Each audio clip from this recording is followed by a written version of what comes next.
આજે તો નયનભાઈ છોડાયો કાળો નાગ અને ભાઈબંધના તબેલે આવીને કરી નાખી ઘોડાની રેસ. क्या बात कर रहे हैं? તો જય દ્વારકાધીશ ને ગુડ મોર્નિંગ બધાને. આજનો મિની બ્લોગ ચાલુ કર્યો આપણે મનીષભાઈ મેવાડાના તબેલેથી અને ભાઈ લાવ્યા છે નવી ઘોડી અને એનું નામ છે ગોપી અને એના જોવા ટાઈમ કેટલા માણસો આવ્યા તમે જો. અને અમારે બધાને જવાનું હતું રાજકોટ એટલે અમે ચારે નીકળી ગયા રાજકોટ સાઈડ ને જે વતલી સીટમાં બેઠો એટલે થઈ ગયા ને 5 અને વચમાં આવ્યું કુવાડવા એટલે આવી ગયા પાછા રસ પીવા ને રસ પીને પાછા થઈ ગયા રનિંગ ને પહોંચી ગયા રાજકોટ ને આવી ગયા ઉગતાપોર વાળા મેરડીમાં દર્શન કરવા અને મિત્રો મસ્ત મજાના દર્શન થઈ ગયા હે ને તમે પણ કરી લ્યો દર્શન. અને મિત્રો રાજકોટ ની અંદર આવીને એટલે મારા ગદનું એવું લાગે કે દુબઈ આવ્યા કારણ કે ભાઈ મજા જ એવી આવે ને. દુબઈમાં તો એક બુર્જ ખલીફા છે અહીંયા તો તમને એવી કેટલી જોવા મળશે. भाई साहब कुछ ज्यादा नहीं हो गया?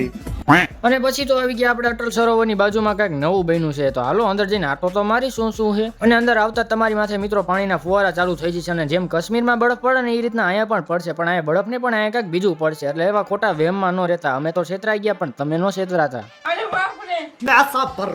અને પછી તો આવી ગયા અટલ સરોવરની પાછળની સાઈડ ફોટા પાડવા અને વ્યૂ આવે છે ભાઈ નેક્સ્ટ લેવલ. અને મિત્રો મને નથી ખબર કે અહીંયા અટલ સરોવરમાં પણ મને ખાન ખજૂરો જોવા મળશે અને આ ખાન ખજૂરામાં કોણ કોણ બેઠું જરા કોમેન્ટ કરજો. અને પછી તો પડી ગઈ હતી સાંજ એટલે નીકળી ગયા ઘર બાજુ ને વચમાં આવે આપણા નયનભાઈ નું ઘર તો એને મેળા વિના કેમ જવાય પણ એ નતા તો આપણે હરિભાઈ થઈ ગયા આપણે ભેગા ને એ પણ આવી ગયું ઢીંગલી લઈને. ના ઢીંગલીનું નામ હે શિવ અને આને નજર ન લાગે એટલે આપણે નજરનું ઇમોજી મૂકી દઈ. અને ઘડીક વાર રાહ જોઈતા તો નયનભાઈ પણ આવી ગયા ઘરે ને એની હારે કર્યા રામ રામ ને ભાઈના મોઢે હરકતો જો નક્કી કાક નવા જૂની કરશે. बाकी लेवानी फाइनल છે ભાઈ, એમાં શંકા ને ખાન છે નહીં. ઠીક હે. તો આપણો ભાઈબંધ લાવ્યો તો નવી ઘોડી અને એને અને કેડીને બેયને કાઢવાની છે બાર રેસમાં તો આવી ગયા ને આ પણ આ તો મારા બેટા નાના નાના ટેણિયા પણ ઘોડીઓ લઈને રખડે છે આમ તો જો. અને ભાઈ ગાડીના સ્ટેરિંગ તો બધા પકડે પણ આનું ચોકડું પકડીને આને કાબુમાં કરવું નહીં ભાઈ બહુ અઘરું છે. અને ભાઈ ગોપીને તો દડિયાને ચોકડું બાંધીને મનીષભાઈ કમ્પ્લીટ કરી નાખી પણ આને કેડીને પહેરાવું નહીં ભાઈ બહુ વમું પડે. એક જણાથી તો પહેરાય પણ નહીં, 2 જણા તો જોઈએ. અને ભાઈ અમારા ચેતકને પણ જવું છે બહાર પણ એનો વારો છે કાલ એટલે મારા મામા એને સમજાવે હતા તું આરામ કર કાલ તારો વારો.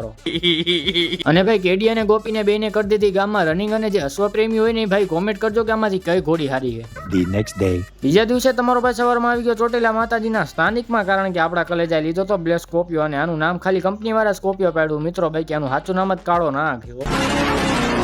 પછી તો મારા જે કર્યા મસ્ત મજાના ગાડીમાં ચાંદલા આવી ગયા ઘર બાજુ નયનભાઈ જાય છે એમના ઘરે ને ભાઈના મોઢે હરક તો જોવો ભાઈ એની ડ્રીમ કાર હે ભાઈ હરક તો હોય જ ને. તો હરવાલો આજનો બ્લોગ કરી આપણે પૂરો. મળી આપણે નવા બ્લોગમાં. જય દ્વારકાધીશ ને બાય બાય.